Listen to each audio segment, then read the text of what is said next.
স্বাগত জানাচ্ছি। আমি মীর মাসরুর জামান। সংবাদপত্রের শিরোনাম আর চলমান পরিস্থিতি নিয়ে আলোচনার জন্য আজ আমাদের সঙ্গে রয়েছেন সাপ্তাহিকের সম্পাদক গোলাম মর্তুজা। আমরা স্বাগত জানাচ্ছি আপনাকে আমাদের মধ্যে এই আয়োজনে। আমরা সংবাদপত্রের শিরোনামগুলো দেখে নিই, তারপরে আলোচনা শুরু করছি।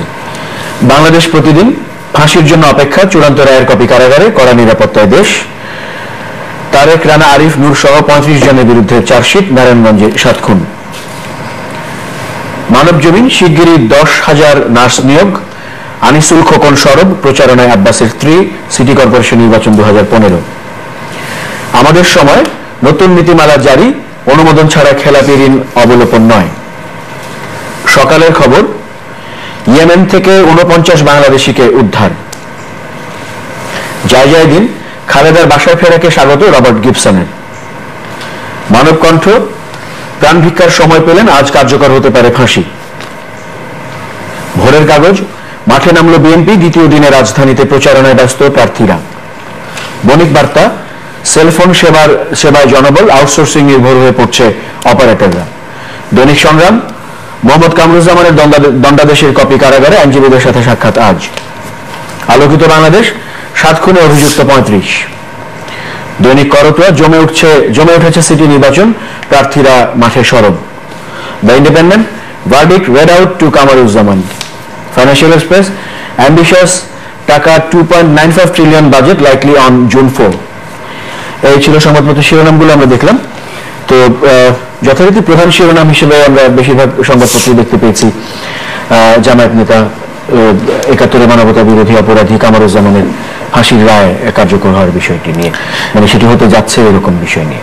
দেখুন, এটা খুব স্বাভাবিক একটি প্রক্রিয়ার মধ্য দিয়ে এই বিচারিক প্রক্রিয়াটি সম্পন্ন হলো এবং বিচারে যারা অভিযুক্ত অর্থাৎ কামরুজ্জামান, তিনি যে সমস্ত জায়গাতে যতটুকু সময় পাওয়ার কথা ছিল তার চেয়ে কোনো কোনো ক্ষেত্রে বেশি সময় পেয়েছেন। অর্থাৎ অভিযুক্ত হয়ে তাদের আত্মপক্ষ সমর্থনের জন্য, নিরপরাধ প্রমাণ করার জন্য সব রকমের সুযোগ সুবিধা পেয়েছেন।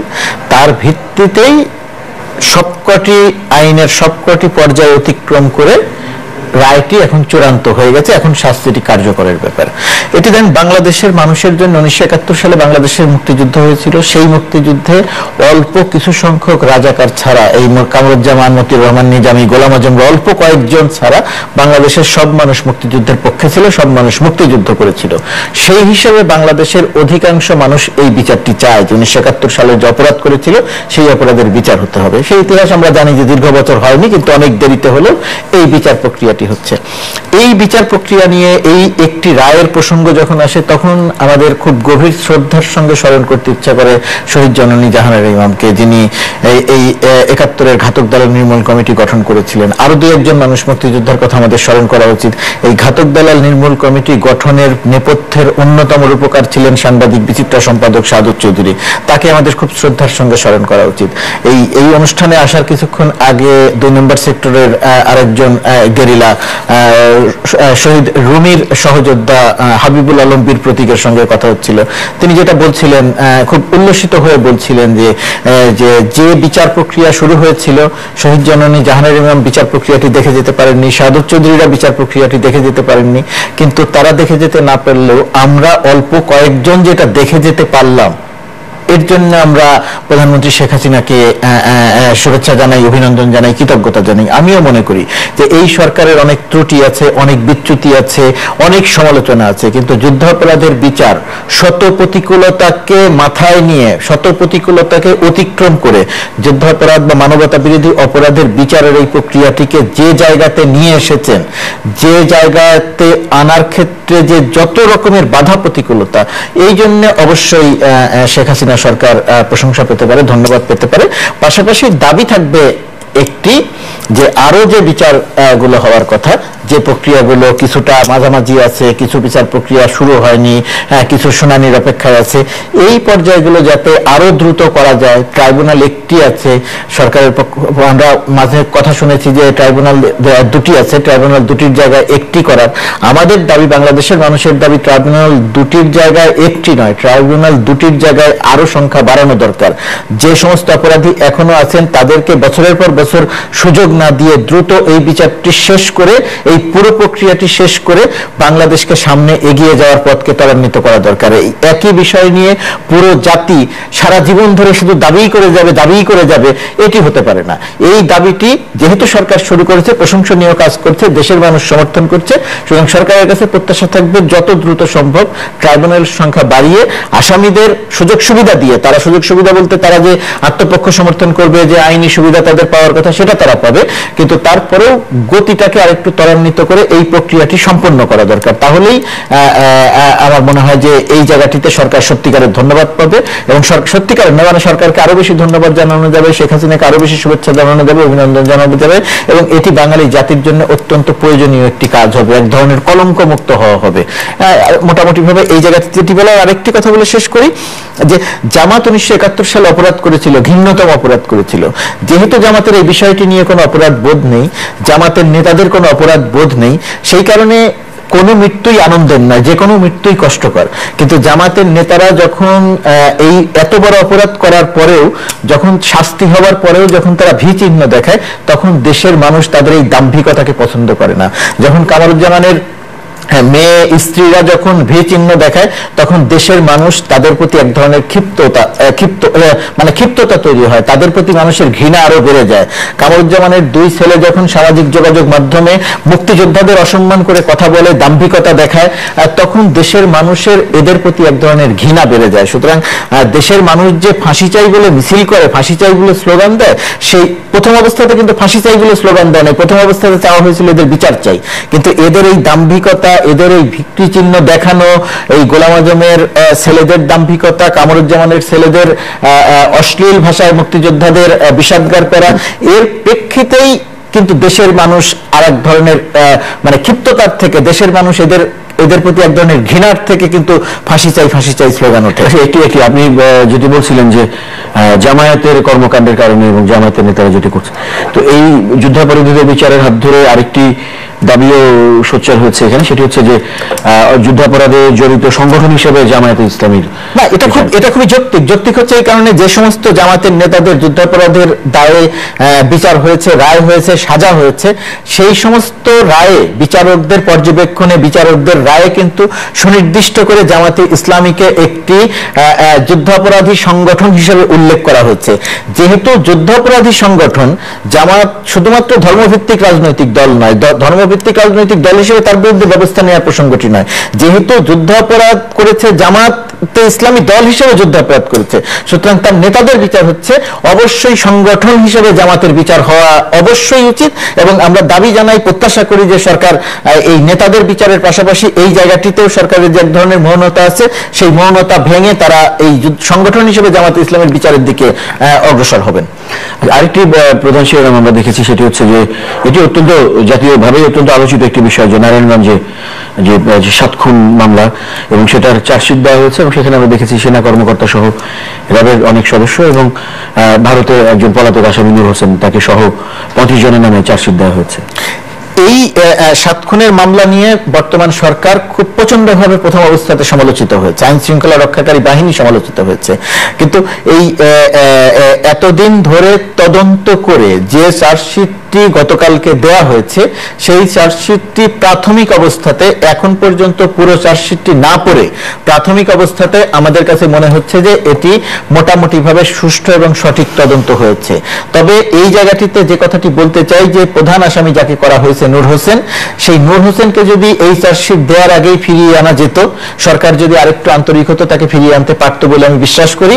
এবং তার বক্তব্য, তার স্বীকারোক্তির থেকে আমার ধারণা, সেটা তার ভিত্তিতে যদি চার্জশিটটা হতো, তাহলে এই বিচারিক প্রক্রিয়াটা বা এই চার্জশিটটা আরো অনেক ভালো হতে পারত বলে আমার ধারণা। কিন্তু তারপরেও আমি মনে করি যে সমস্ত আসামিদের, যে সমস্ত অভিযুক্তদের এই জায়গাটিতে চার্জশিটে নাম আছে, র্যাবের কর্মকর্তা, সেনা কর্মকর্তা হিসেবে যারা বহিষ্কৃত হয়েছেন তাদের নাম আছে, নূর হোসেনের নাম আছে, আমি মনে করি যে প্রাথমিক অবস্থায় এখন পর্যন্ত এটি খুবই ভালো একটি কাজ হয়েছে। সরকারের উপরে যে সমালোচনা ছিল, সেই সমালোচনার এক ধরনের সরকার সমালোচনা মুক্ত হবার একটি পথ হয়তো পেয়েছে।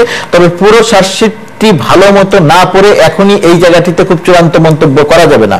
আমি আবারও বলি, যদি নূর হোসেনের বক্তব্য এনে যদি তার প্রেক্ষিতে যদি চার্জশিটটি করা যেত, তাহলে আমার ধারণা নূর হোসেন এখানে 1 নম্বর আসামি, নূর হোসেন এইখানে পুরো ঘটনাটির সমন্বয় করেছে, কিন্তু নূর হোসেন কার লোক ছিল, নূর হোসেনের গডফাদার কে ছিল, সেই বিষয়গুলো যদি জানা যেত তাহলে এটা আরো ভালো হতো। কিন্তু তারপরেও যতটুকু পর্যন্ত হয়েছে, আমি এই জন্য তদন্তকারী সংস্থা, পুলিশ, যারা এই কাজের সঙ্গে সম্পৃক্ত ছিল এবং সর্বোপরি সরকার, ব্যাপক সমালোচনার পরেও সরকার যে প্রক্রিয়াতে অপরাধীদের গ্রেপ্তার করেছে, আদালতে জেলে পাঠিয়েছে, কারাগারে রেখেছে এবং চার্জশিটটি আইন শৃঙ্খলা রক্ষাকারী বাহিনীকে দিয়ে যে চার্জশিটটি দেওয়ানো গেল বা দেয়ালো সরকারের যে আন্তরিকতা, এই জায়গাটিতেও এখন পর্যন্ত যে কর্মকাণ্ড তাতে সরকার ধন্যবাদ পেতে পারে।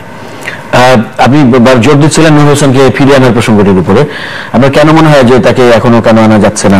কেন আনা যাচ্ছে না বলতে, এটা ওইভাবে বলা যাবে না যে কেন আনা যাচ্ছে না। সরকারের পক্ষ থেকে যেটি বলা হচ্ছে যে আইনগত প্রক্রিয়া অনুসরণ করেই তাকে ফিরিয়ে আনা যাবে, কিন্তু আমরা যতদূর খোঁজ খবর রাখি, যতদূর ধারণা করি যে এই আইনগত প্রক্রিয়া ঠিকঠাক রেখেই আমার ধারণা যে সরকার যদি আন্তরিক হতো, আরেকটু আন্তরিক হতো, স্বরাষ্ট্র মন্ত্রণালয় যদি আরেকটু আন্তরিক হতো, ভারতের সঙ্গে বাংলাদেশের এখন যে হৃদ্যতাপূর্ণ সম্পর্ক, সেই সম্পর্ক দিয়ে ইচ্ছে করলে তাকে এতদিনে ফিরিয়ে আনা যেত। আমরা দেখেছি যে এই জায়গাটিতে তুলনামূলকভাবে সরকারের এই ফিরিয়ে আনার জায়গাটিতে অফিসিয়ালি চিঠি চালাচালি যতটা হয়েছে, আন্তরিকতার জায়গাটাতে ঠিক অতটা লক্ষ্য করা যায়নি।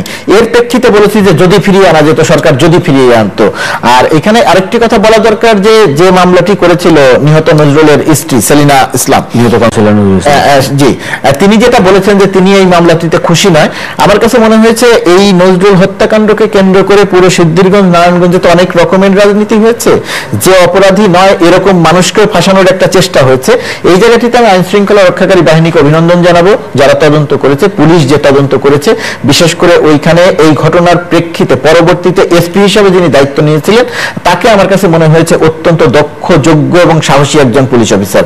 তিনি যে কাজটি করেছেন তার জন্য আমি তাকেও ধন্যবাদ জানাই, যে নিরপরাধ কাউকে ফাঁসানোর প্রক্রিয়া নিয়ে যে সমস্ত যারা অগ্রসর হয়েছিলেন, প্রাথমিক অবস্থাতে সেই দিকে পুলিশ পা দেয়নি, সেই ফাঁদে পুলিশ পা দেয়নি, নিরপরাধদের আসামি করা থেকে অব্যাহতি দিয়েছে বলেই এখন পর্যন্ত আমাদের কাছে মনে হচ্ছে।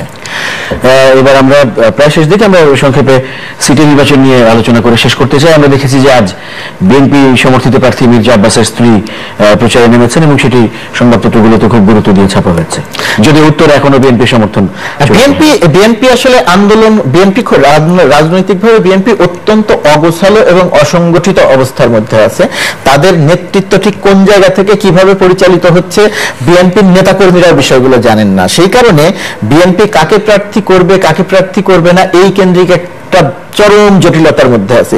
দক্ষিণে মির্জা আব্বাসকে তারা সমর্থন দিয়েছেন, কিন্তু মির্জা আব্বাস মামলায় জর্জরিত, নানা রকমের জটিলতার কারণে তিনি সামনে আসতে পারছেন না, তার স্ত্রী মানুষের কাছে ভোট চাইছেন। আর উত্তরের অবস্থা তো জটিল অবস্থার মধ্যে বিএনপি পড়েছে, তার এখন কোনো ক্যান্ডিডেট নাই। সে একজনের ছেলের দিকে তাকিয়ে, দুইজনের ছেলের দিকে তাকিয়েছেন। এই দুইজনের ছেলের দিকে তাকিয়ে থেকে শেষ পর্যন্ত বিএনপি এই নির্বাচনে কতখানি কি করতে পারবে, আদৌ শেষ পর্যন্ত নির্বাচনে বিএনপির অবস্থান কি হবে, আমার যথেষ্ট সন্দেহ আছে। তবে এই জায়গাটিতে সরকার বা আওয়ামী লীগ যাদেরকে সমর্থন দিয়েছে, উত্তরে আনিসুল হক, দক্ষিণে সাইদ খোকন, আমার কাছে মনে হচ্ছে যে দুইজনই খুব ভালো অবস্থানে আছেন। আনিসুল হক ভালো প্রার্থী, ব্যবসায়ী হিসেবে সফল, তার একটি পরিচিতি আছে টিভি মিডিয়ার কারণে, তিনি মোটামুটি একজন সজ্জন মানুষ। আর আওয়ামী লীগের সমর্থন পাওয়ার কারণে তিনি একটি ভালো অবস্থানে আছেন।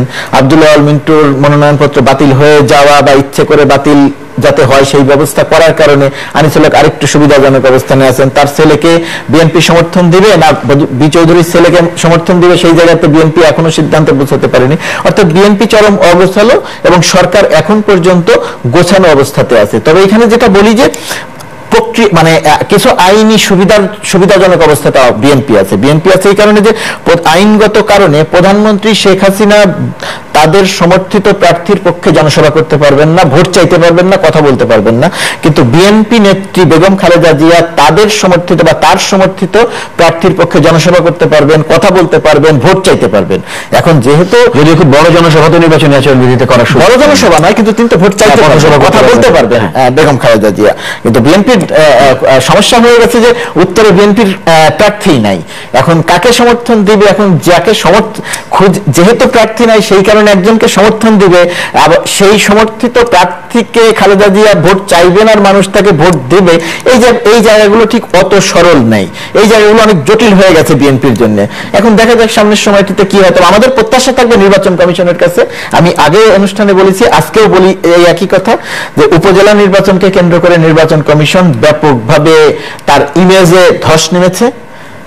এখন সুযোগ আছে নির্বাচন কমিশনের, যাতে সেই ধস কাটানো যায়, একটি সুষ্ঠু গ্রহণযোগ্য নির্বাচন করে নির্বাচন কমিশন যাতে প্রমাণ করতে পারে যে তারা শক্তিশালী প্রতিষ্ঠান এবং তারা সুষ্ঠু নির্বাচন করতে পারে। এর আগের সিটি কর্পোরেশনের নির্বাচনগুলো তারা যেভাবে করেছিল, আর এই কাজটি যদি করতে পারে তাহলে নির্বাচন কমিশনের ভাবমূর্তি উজ্জ্বল হবে। আর এখন শুধু সেই কাজটি নয়, নির্বাচনের আগে এখন যেভাবে আচরণবিধি লঙ্ঘন করার অভিযোগ উঠছে, সেই জায়গাটিতে তুলনামূলকভাবে নির্বাচন কমিশনার একেবারেই গুরুত্ব দিচ্ছে না, অথবা কোনো কিছুর দিকে অগ্রসর হচ্ছে না। বিশেষ করে চট্টগ্রামে যেভাবে নির্বাচন বিধি ভঙ্গ করার অভিযোগ আসছে, আমাদের চট্টগ্রামে দেখেছি মন্ত্রীদের নামেও চিঠি গেছে, ওই জায়গাটিতে নির্বাচন কমিশনের একটু শক্ত ভূমিকা নিতে হবে। তারা যদি শক্ত ভূমিকা না নেয়, নির্বাচন যত এগিয়ে আসবে আচরণবিধি তত লঙ্ঘিত হবে। আচরণবিধি লঙ্ঘন হতে হতে বিষয়টি নানা রকমের রাজনৈতিক থেকে নানা রকমের আইন শৃঙ্খলা সমস্যায় পরিণত হয়ে যেতে পারে। যাতে এটা রাজনৈতিক অভিযোগ থেকে আইন শৃঙ্খলা জনিত সমস্যায় পরিণত হয়ে না যায়, সেই কারণে এখনই নির্বাচন কমিশনের উচিত তার যে শক্তি আছে, তার যে ক্ষমতা আছে, তার যে যোগ্যতা আছে, তার যে দক্ষতা আছে, সেটা প্রমাণ করে আচরণবিধি যারা লঙ্ঘন করছেন তাদের বিরুদ্ধে ব্যবস্থা নেওয়া, তাদেরকে সতর্ক করা এবং আইন শৃঙ্খলা রক্ষার দায়িত্বে নিয়োজিত বাহিনীকেও এই মেসেজটি দেয়া যে আমরা সুষ্ঠু গ্রহণযোগ্য নির্বাচন করতে চাই। এই পরিবেশ বজায় রাখার জন্য যার যেখান থেকে যে কাজ করা দরকার সেই কাজটি যেন করে। সবচেয়ে বড় ব্যাপার হচ্ছে নির্বাচন কমিশনের যোগ্যতা দক্ষতার প্রমাণ দিতে হবে এবং আন্তরিকভাবে তারা এটা চাইছে সেই সদিচ্ছাটা দৃশ্যমান করতে হবে। সেটা যদি করতে পারে নির্বাচন কমিশন হারানো ভাবমূর্তি অনেকখানি ফিরে পাবে বলে আমার মনে হয়। অনেক ধন্যবাদ আপনাকে সময় দেওয়ার জন্য এবং আলোচনা করার জন্য। প্রিয় দর্শক, সবাইকে ধন্যবাদ আমাদের সঙ্গে থাকার জন্য। ভালো থাকবেন সবাই। গ্রামীণ ফোন আজকের সংবাদপত্র আজকের মতো এখানেই শেষ করছি। শুভরাত্রি।